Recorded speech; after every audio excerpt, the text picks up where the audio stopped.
IPL 2025 సీజన్లో వరుసగా 2 మ్యాచ్ల్లో జరిమానా ఎదుర్కొన్న Lucknow Super Giants bowler Digvesh Rathi మరోసారి వార్తల్లో నిలిచాడు. జరిమానా విధించినప్పటికీ మళ్లీ నిబంధనలు ఉల్లంఘించడమే దీనికి కారణం. బౌలింగ్లో తన మార్గదర్శిగా భావిస్తున్న సునీల్ నారాయణ్ వికెట్ తీసిన అనంతరం గ్రౌండ్పై నోట్బుక్లో సంతకం చేసి సంబరాలు చేసుకున్నాడు. దీనికి సంబంధించిన దృశ్యాలు సోషల్ మీడియాలో వైరల్గా మారాయి. అంతకుముందు జరిమానా విధించడంతో అతడు తన తీరును మార్చుకుంటాడని క్రికెట్ ప్రేక్షకులు భావించారు. కానీ గ్రౌండ్పై సంతకం చేసి అందరినీ ఆశ్చర్యపరిచాడు. కొందరు నెటిజన్లు అతనికి మద్దతుగా కమెంట్లు పెట్టారు. ముంబైతో జరిగిన మ్యాచ్లో నమన్ను అవుట్ చేసిన తర్వాత కూడా సంతకం చేసినట్లుగా సంబరాలు నిర్వహించాడు. దీనిని match referee, IPL advisory committee దృష్టికి తీసుకెళ్లారు.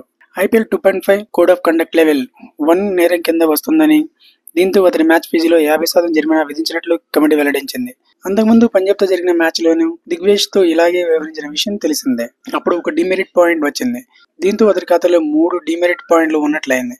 మరి తాజా సెలబ్రేషన్ విషయంలో ఐపీఎల్ అడ్వైజరీ కమిటీ ఏ నిర్ణయం తీసుకుంటుందో చూడాలి. అయితే ఇలా సంతకం చేయడంపై దిగ్విష్ ఇప్పటికే స్పందించాడు. ముంబై మ్యాచ్ తర్వాత ఈ విషయం గురించి మాట్లాడుతూ, నేను ఢిల్లీ నుంచి వచ్చాను అని చెప్పడానికే రాస్తున్నా అని చెప్పాడు.